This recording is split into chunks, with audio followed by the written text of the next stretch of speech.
Hello दोस्तों, स्वागत है आपका स्टडी टीम बनारस में। आज हम डिस्कस करने वाले हैं संस्कृत पेडागोजी के टॉप 15 क्वेश्चंस जो कि दिसंबर 2018 में पूछे गए थे।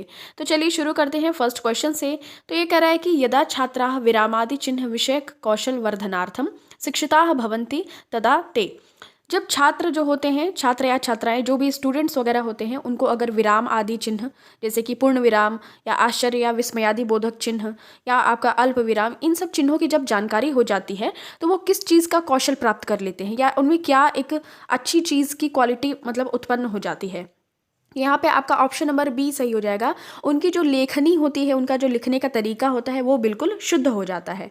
जब आपने देखा होगा कि हिंदी के टीचर्स भी बताते हैं ना कि आप विराम आदि चिन्हों का उचित जगह पर प्रयोग करना सीखें, तो आपकी लेखनी क्या हो जाती है, बिल्कुल शुद्ध हो जाती है, बिल्कुल परिष्कृत हो जाती है। ठीक है, यहाँ पे आपका ऑप्शन नंबर बी सही हो जाएगा।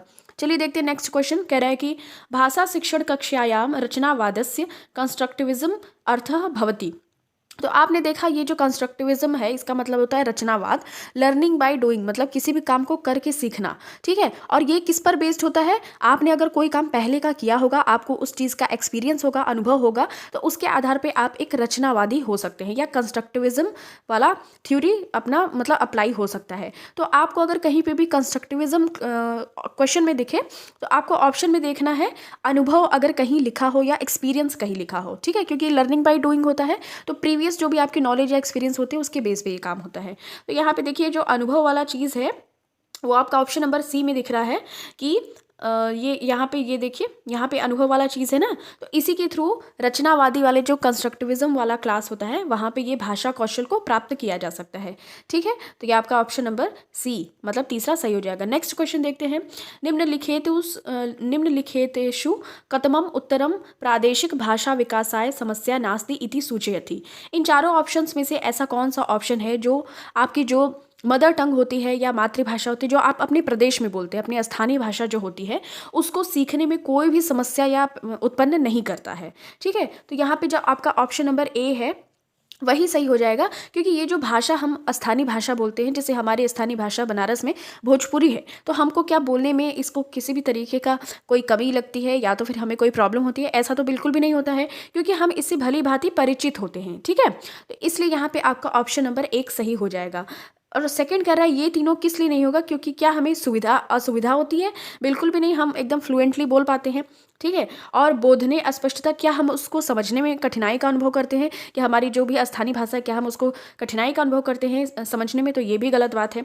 और अनुवाद करना पड़ता है क्या हमें, बिल्कुल भी नहीं, जो जैसे बोलता है उसको हम वैसे ही समझ जाते हैं। ठीक है, इसलिए आपका ऑप्शन नंबर एक सही हो जाएगा। चलिए नेक्स्ट देख लेते हैं क्या कह रहा है कि भाषा अर्जन सामर्थ्यम लैंग्वेज एक्विजिशन नाम। तो देखिए लैंग्वेज एक्विजिशन और लैंग्वेज लर्निंग दो चीज़ें होती हैं। लैंग्वेज एक्विजिशन में क्या होता है कि आपको एक अच्छा सुगम वातावरण मिलता है, जैसे आप अपनी मातृभाषा जो सीखते हैं हिंदी, तो वो लैंग्वेज एक्विजिशन होता है, वो बिना किसी ग्रामर रूल के हो जाता है।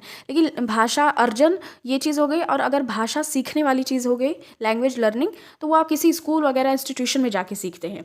ठीक है, तो यहाँ पे जो आपका ऑप्शन नंबर डी है वो सही हो जाएगा, कि यहाँ पे सहज रूप से आप जो लैंग्वेज एक्विजिशन है उसको कर पाते हैं, भाषा अर्जन सामर्थ्यम। ओके, तो यहाँ पे आपका ऑप्शन नंबर डी सही हो जाएगा। नेक्स्ट कह रहा है कि भाषाध्यापकः अस्मात् लेखन कौशलम शिक्षयितुं शक्नोति।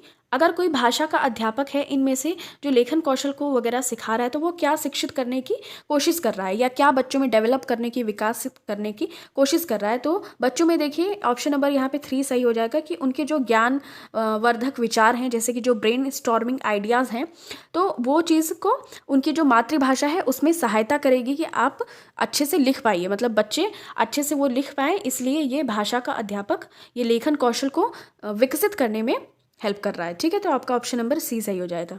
नेक्स्ट देखते कह रहा है कि कक्षायाम पाठ्यमान संदर्भे छात्र कृष्टान प्रश्नान पृच्छति तदानीम किम क्रियते। तो यहाँ पे कहा जा रहा है कि अगर कक्षा में पाठ के संदर्भ में छात्र कुछ प्रश्नों को पूछते हैं, कुछ कठिन प्रश्नों को पूछते हैं, तो आपको क्या करना होगा। तो यहाँ पे आपका सीटेट की ऑफिशियल आंसर की के हिसाब से यही दिया था कि छात्रों को क्या बोलते हैं, अनुशासन का भाव पैदा होगा अगर वो छात्र किसी भी क्वेश्चन को पुट अप कर रहे हैं। ठीक है, अगर आप उस क्वेश्चन का आंसर दे रहे हैं, तो यहाँ पे ये जो फोर्थ ऑप्शन है यही इसके ऑफिशियल की से इसका आंसर देखने को मिला है। ठीक है, छात्रान तर्जयित्वा अनुशासिता भवितुम सूचना क्रियते।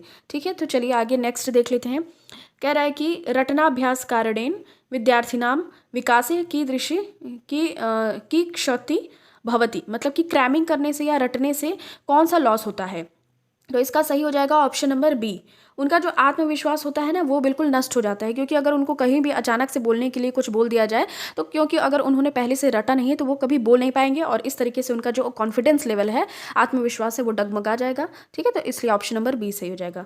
नेक्स्ट कह रहा है कि भाषा शिक्षण संदर्भे आगमनात्मक पद्धते इंडक्टिव मेथड एषः लाभः अस्ति। इंडक्टिव मेथड माने कि जो आपका उदाहरण से नियम की तरफ जाना, तो इससे क्या होता है, इससे लाभ क्या है, तो इसका भी ऑप्शन नंबर बी सही हो जाएगा कि विद्यार्थियों में जो रटने की अभ्यास करने की प्रवृत्ति होती है वो नहीं हो पाती है, क्योंकि उनको कॉन्सेप्ट अच्छे से समझ में आता है, क्योंकि मैम उदाहरण से नियम की तरफ चलती है। तो अगर किसी चीज़ को उदाहरण के द्वारा समझाया जाए तो वो बच्चों में पूरा कॉन्सेप्ट क्लियर हो जाता है, ना कि उसको रटने पर जोर देता है। ठीक है, तो इसलिए इंडक्टिव मेथड बच्चों को यूज़ करवाया जाता है ताकि उनमें रटने की प्रवृत्ति न पैदा हो।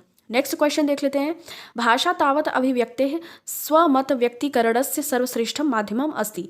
अगर आप भाषा के माध्यम से आप एक दूसरे को बात पहुंचाते हैं तो वो चीज़ क्या कहलाती है, तो वो चीज़ कहलाती है अपने विचारों का आदान प्रदान या विनिमय, या एक्सचेंज ऑफ योर थॉट्स, मतलब आपके विचारों का विनिमय या आदान प्रदान कहलाती है। ठीक है, चलिए नेक्स्ट देख लेते हैं।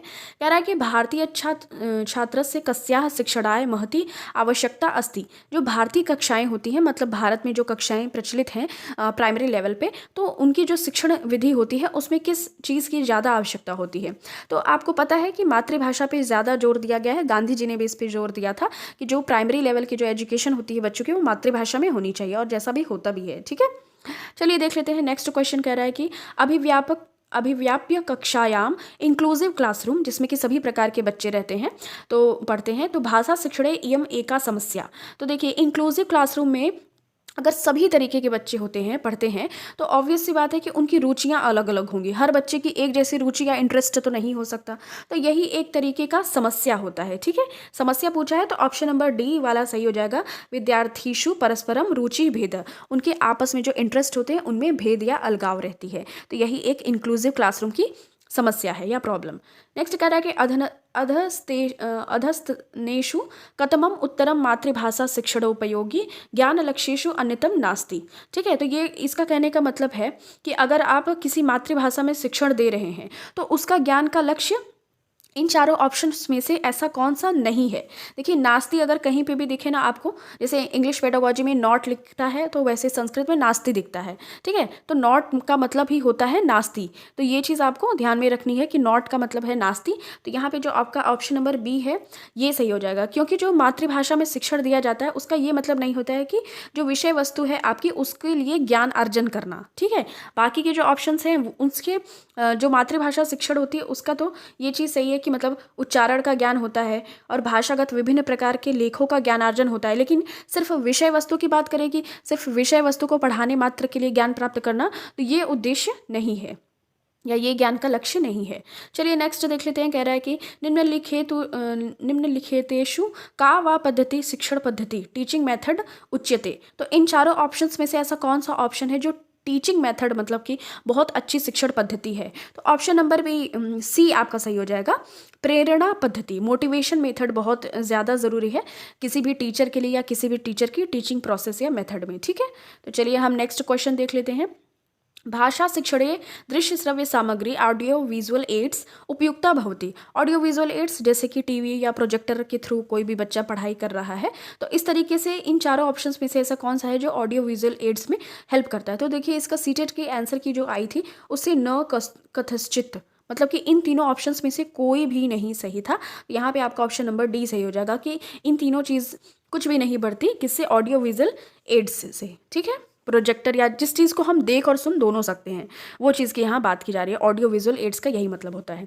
ये हमारा लास्ट क्वेश्चन है। कह रहा है कि उपचारात्मक शिक्षण पद्धति रेमेडियल कोचिंग इति, मतलब उपचारात्मक शिक्षण पद्धति में क्या होता है, तो इसका आपका सही उत्तर हो जाएगा ऑप्शन नंबर बी, समस्यानां समाधाने साफल्यम प्रति प्रापयति। देखिए, उपचारात्मक शिक्षण पद्धति में होता है कि सबसे पहले आप किसी चीज़ का निदान करते हैं, मतलब सबसे पहले अगर आपको किसी बच्चे में कोई कमी दिखती है तो आप उसको चेक करते हैं कि इसके अंदर क्या कमी है, मतलब डायग्नोज करते हैं या निदानात्मक परीक्षण करते हैं पहले, उसके बाद उसको उपचारात्मक परीक्षण या रेमेडियल कोचिंग देते हैं ताकि वो जो समस्या है उसका समाधान सफलतापूर्वक प्राप्त किया जा सके। तो यहाँ पे इसलिए आपका ऑप्शन नंबर बी सही हो जाएगा, क्योंकि यहाँ उपचारात्मक की बात की जा रही है। अगर यहाँ पूछता कि आपका समस्या का पता लगाना है तब वहाँ पे निदानात्मक परीक्षण होता, लेकिन अगर यहाँ पे बोला जा रहा है उपचारात्मक तो यहाँ पे हो जाएगा समस्यानां समाधाने साफल्यम प्रति प्रापयति। ठीक है, आई होप आपको ये पूरा क्लियर हो गया होगा, मैंने अच्छे से एक्सप्लेन करने की कोशिश की है। Thank you so much for watching this. चलिए मिलते हैं तब आपसे नेक्स्ट वीडियो में। आप कमेंट करके बताइएगा आपको किस टॉपिक पे वीडियो चाहिए।